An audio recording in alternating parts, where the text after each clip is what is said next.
Hey guys, what's going on? I'm Skyline Shore with Skyline Games here, my personal channel, and I just want to talk about Pharah. Let's do a little discussion on Pharah.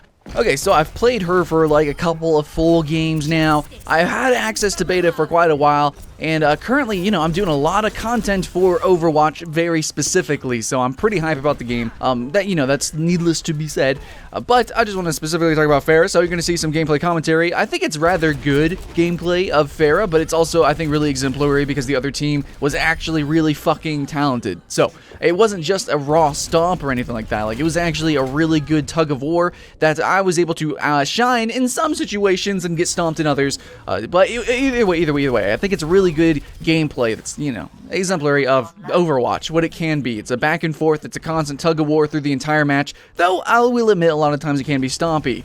Okay, but this gameplay commentary is going to be specific towards Pharah, okay? So if you have no idea how Pharah works, let me just go over real quick what she can do. Her ultimate, the biggest thing, is that she kind of hovers mid-air, she just kind of stops, and then just shoots a billion bajillion rockets down at her foes, okay? This is super good for, zoning, basically. That's essentially her whole character. She is an offense character that really focuses on zoning and getting people out of certain areas. She does area effect damage with her rockets, with her main weapon. She does not have an alternate fire. She just kind of she shoots the rockets. And so if you've played like Quake or Unreal and you really like rockets, this character is actually going to feel pretty comfortable to you, though. There's a couple of differences. For one, just because the game is a little bit different, the physics are a little bit different, rockets don't propel people as much as it would in other games. So in some situations you are going to be watching where I hit somebody directly with a rocket in their face, and that should have knocked them back or knocked them askew in some way. However, it didn't at all. And guys, remember, it is beta, so maybe there was a glitch or something. But for instance, a sniper was coming on at me. I hit her directly in the face, and then she was still able to kill me directly after that rocket. When I feel like if I hit somebody in the face, that probably should have knocked them to a side a little bit, and that should have given me just enough time to shoot another rocket, especially because she was in a doorway. So whatever, it was a little bit awkward. But sometimes there's actually going to be situations in this video where I do fight that same Widowmaker, that same sniper, and I shoot her with a rocket, and she gets propelled directly off of that platform, and then I follow up with a secondary rocket. So I don't know, there's a little bit of weirdness with the physics of the rockets. It might be because it's beta, or it might just be because of how Pharah works. But regardless of that, you do actually have a ability. You have your E ability, which will certainly knock them askew. Like, it is a pulse grenade. Like, it pulses out and it just knocks them out of the area. This is really good. So if you shoot a rocket, then you can use your E, and then this is going to completely disorient the enemy, and then it's so much easier to line up a second rocket, a second follow-up hit. It's also really good to, well, if somebody's on a capture point, push them away. Or if they're on the payload, yeah, you could do that as well. Push them away with the payload and then follow up with rockets or your ultimate. It doesn't really do damage. I believe it only does 1 damage, but it's really there for its CC. It's really there to help you follow up with, rockets or something like that. Now, your shift key is actually Pharah's most identifying trait other than the rockets, and this is going to be what you need to use to actually fully play Pharah. You need to actually master the flying, the fuel system, and the shift key. Okay, so the shift key will send you up vertically pretty fast and very high, but it is pretty high cooldown-ish for how fundamental it is on her kit. So when you do actually use shift to get really high up, you need to make sure that you are pressing space, well, sparingly, honestly. Spacebar is how you kind of hover. It's how you can jetpack. It's nowhere near to the effect of Tribes Ascend or other games with jetpacks. It's just very light. It's basically there to kind of help you hover. So if you just spam it, that's really to get up vertically when you don't have shift, to get up, somewhere a little bit higher. You can't go on exactly rooftops or anything, but you might be able to make some higher jumps that maybe a Hanzo or Widowmaker would be able to get to. But if you want to get to the rooftops, you have to use your shift key to actually propel yourself up there. And if you're going to use your ultimate, you need to use shift to use your ultimate really high up. Those still, okay, I want to do some tips and tricks real quick.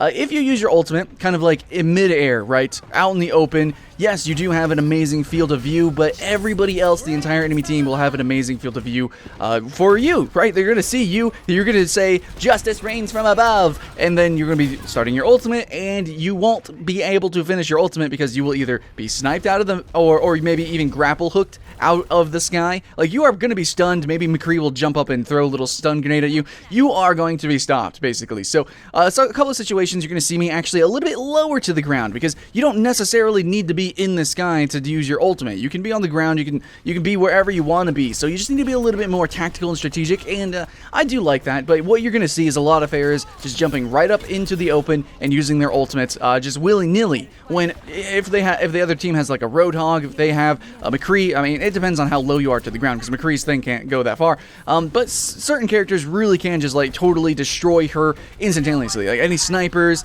depending on, I don't know, maybe a Bastion. You know, if a Bastion's there, a Bastion can just nuke her pretty much. So yeah, Pharah, you have to be really mindful of your positioning, but you know, then again, half of her kit is about positioning and positioning the enemy. You know, CCing the enemy, moving the enemy where she wants it, to zone the enemy, as well as get her out of zones, or maybe hover over zones. Really, so if you master her flight mechanics, her hovering, you're gonna probably be really good. But you also need to master leading the target with your rockets. This is something that can be really difficult, okay? So Tracer is actually somewhat countered by Pharah, and I think Pharah overall is just a really balanced character. Like, you can play her probably in a lot of different positions. She can be a bunker buster, she can just be annoying.